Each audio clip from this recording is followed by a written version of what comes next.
Hi y'all, it's Rich coming back at you with another lens review. Today I'm looking at the Meyer Optik-Gorlitz Lydith 30mm 3.5.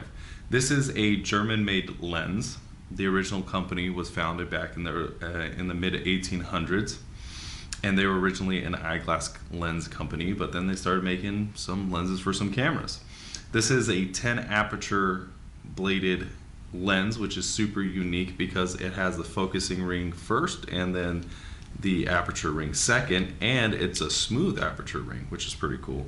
Came with this super cool little hood, and I got it from a guy who was also selling a 51.4, a Super Takumar. So I asked him which one he preferred, and he told me he preferred this one, so I definitely had to give it a little shot, try it out. Alright, well, before we get into it, I just want to thank God for the ability to take these amazing photos. If it wasn't for Him, we wouldn't be able to take these amazing photos. So thank God for that. Alright, we have the four categories. We have the affordability of this lens, the accessibility, build quality, and versatility. So let's get right into it. First off, with the affordability, I gave it a 6. Now, there is a caveat to that 6. So compared to lenses around this time, it isn't crazy unaffordable, but I think for a 30mm, not necessarily off-brand lens, but for one that didn't have an actual camera, that wasn't super popular, that doesn't have a coating, I think it is a little bit more expensive compared to an SMC, where you can get a 35 or a Super Tac 35 or a 28. Or even a 28 mini wide from Sigma, get really good glass for a lot, for a pretty decent price. That's where it goes down to a 6. Now, compared to modern lenses, this is actually really good, especially the version 2 of this lens. This is actually a really, really good price of $50, but most of them were pushing 75, 100. So that's why I give it a 6. Compared to modern lenses, it's great, especially its modern version, which is super rare for me to say there's a modern version of a certain lens. But compared to other lenses of its time, it is not super affordable. So that's a 6 for me. So let's talk about the accessibility, how you can use it. I think if you're just a person starting out that's using these manual focus lenses, I think it's going to be super nice to be able to just adjust the focus on the fly. It's 10 aperture blades, which is super nice. Has a pretty high f-stop, which is also super nice. The 3.5 does give you pretty good bokeh, but not too much, so that's really easy to use. The focusing ring is super smooth. It does let in a lot of light, which could be useful for someone that's never used flash before, but for other people that are used to using speed lights and stuff like that, it might be a hindrance. The focal range is also pretty fun. It is unique, and usually I'll wait until the end to talk about focal range, but I think with this focal range you have the ability to do a lot, and it feels a lot wider than it is. So I think that is a huge step up for the accessibility. So that one is a 9. If I didn't mention it before, the accessibility is a 9 for me. Alright, so next let's talk about the build quality. So there are some gripes about the build quality, but overall this is a pretty solid lens. I would give it an 8. For the build quality, it has 10 aperture blades, which is super cool. It is well engineered, super easy to service, and it has the smooth aperture, which is cool. But there was some oil on the blades, there was some dust in the lens, but it was super easy to service. Overall, the lens is pretty immaculate condition. The only gripe I had was the oil on the aperture blade, so that's why it's an 8. If it wasn't for that, I would give it a 9. It's fantastic. It's great build quality. I do appreciate that. No, it doesn't seem like there's a big coating on it, so that again, that kind of knocks it down. But overall, I like the other aspects of the build, so I appreciate that. Alright, so now let's talk about the versatility of this lens. Like I mentioned before, this lens feels wider than it is. It really feels like it's like a 24mm or something. It's crazy how I felt using this lens.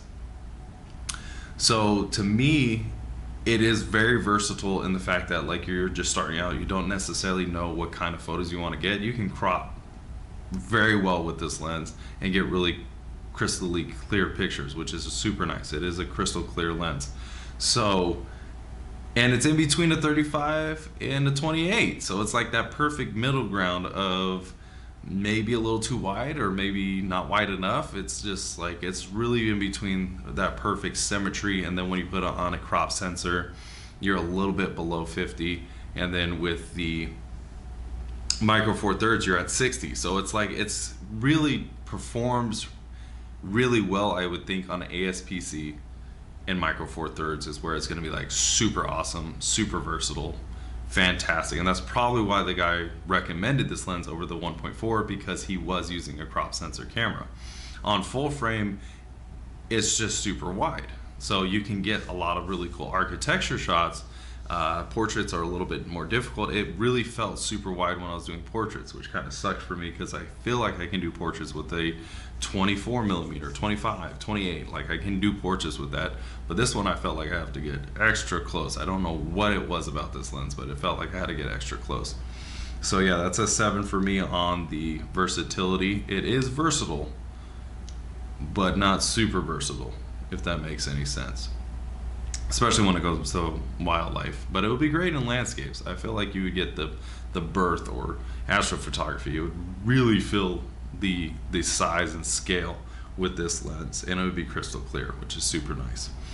All right, overall we are looking at a 7 for this lens, a 7 out of 10 for this lens. Would I recommend this lens for your kit? This is a love-hate lens for me. This is very much a love-hate lens. I think if you're starting out, I probably wouldn't recommend it because of the price and what you can get in lieu of this. But then again, if you do have a crop sensor, this is probably going to be a super versatile lens to use, and you probably would take it from kit to kit. So it's a maybe recommendation for me if you have crop sensor. If you have full frame, I would skip it unless you are moving into, like, you know, more experience or professional photography. Then it really is dependent on how you want your photos to look. It is super unique. It has the 10 aperture blades. I think it has its very unique situations where it will be extremely useful or give you a look that you want. Just like when you get a 51.4, there's going to be situations where that's going to be like an extremely versatile lens that you need. This isn't super fast. It won't create like crazy amount of bokeh, but it just has a look about it with the photos. The photos just have this crispness about them that almost justify it. But I didn't feel like I had a ton of fun shooting with it. I really was loathing shooting with it until I went back and looked at the pictures. I was like, okay, it wasn't that bad. It looked really good. I liked it. I liked the pictures. But I did constantly get confused with these stupid rings. I would go to adjust the focus, but I was adjusting aperture. Or I would go to adjust the aperture and I adjust the focus. So that was, I think, what made it harder for me, because I'm super comfortable shooting with 28s. I'm super comfortable shooting 35s, but that just confusion kind of threw me off a little bit, but it does take great pictures. So I don't know if you want this lens. This one I would say try it. I mean, like, it's a very unique focal range. Like I said, I think it will look great on crop sensors. I think this is a great crop sensor lens, and this would probably be one of the times where I'm like, I recommend this for crop sensors. I'm not sure if I recommend it for a full frame camera. I think that's where it's going to shine, is crop sensors. And I think with full frames, I think you have better options out there, is what I'm trying to say. All right, sorry for rambling, guys, but it's just a very unique lens experience, at least for me.